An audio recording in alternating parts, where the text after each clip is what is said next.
தற்போது ஒரு அண்மை செய்தியை பார்த்து வருகிறோம். புதுச்சேரியில் புயல் கரையை கடக்கும் போது அரசு பேருந்துகள் இயக்கப்படாது என்று புதுச்சேரி அரசு தற்போது அறிவித்திருக்கிறது. இது தொடர்பான கூடுதல் விவரங்களை செய்தியாளர் இளவமுதனிடம் கேட்கலாம். இளவமுதன், வேறு என்னென்ன அறிவிப்புகள் வெளியிடப்பட்டிருக்கின்றன? புயல் முன்னெச்சரிக்கை நடவடிக்கையாக பல்வேறு நடவடிக்கைகளை அரசு எடுத்துள்ளது. ஏற்கனவே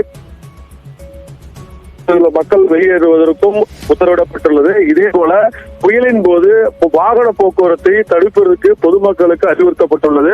பெருமளவிலான மக்கள் கடற்கரை பகுதிக்கோ வீடுகளை விட்டு வெளிவர வேண்டாம் என்று அறிவுறுத்தப்பட்டுள்ளது.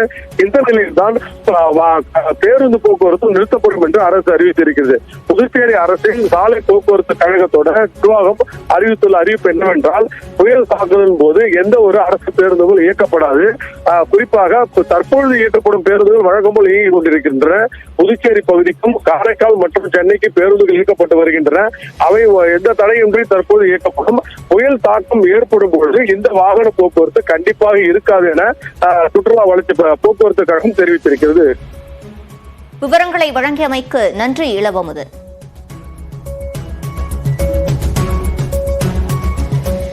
தொடர்ந்து புயல் நிலவரத்தை சிறிய இடைவேளைக்கு பிறகு பார்க்கலாம்.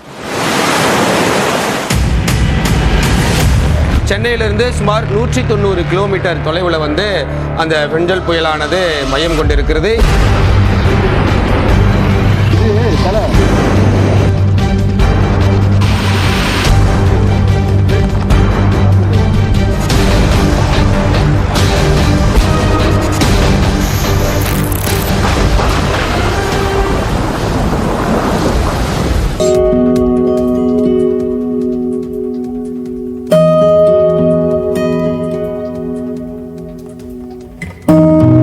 திருவாரூர் மாவட்டம் முத்துப்பேட்டை அருகே 1000 ஏக்கர் பயிர்கள் நீரில் மூழ்கியதால் விவசாயிகளின் வேதனையை படம் பிடித்து காட்டியுள்ளது இந்த ட்ரோன் காட்சி. முத்துப்பேட்டை மற்றும் அதன் சுற்றுவட்டாரத்தில் சுமார் 30,000 ஏக்கர் பரப்பளவில் சம்பா நேரடி நெல் விதைப்பு மற்றும் நடவு பணிகளில் விவசாயிகள் ஈடுபட்டிருந்தனர்.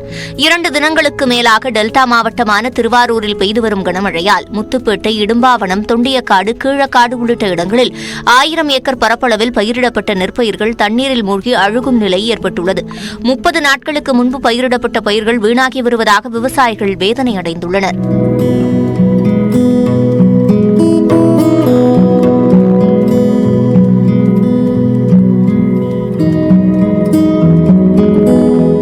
நீர்நிலைகளை முறையாக தூர்வாராததும் தண்ணீர் வடிவதற்கு போதிய வடிகால் இல்லாததுமே மழைநீர் தேங்க காரணம் என விவசாயிகள் வேதனை தெரிவிக்கின்றனர்.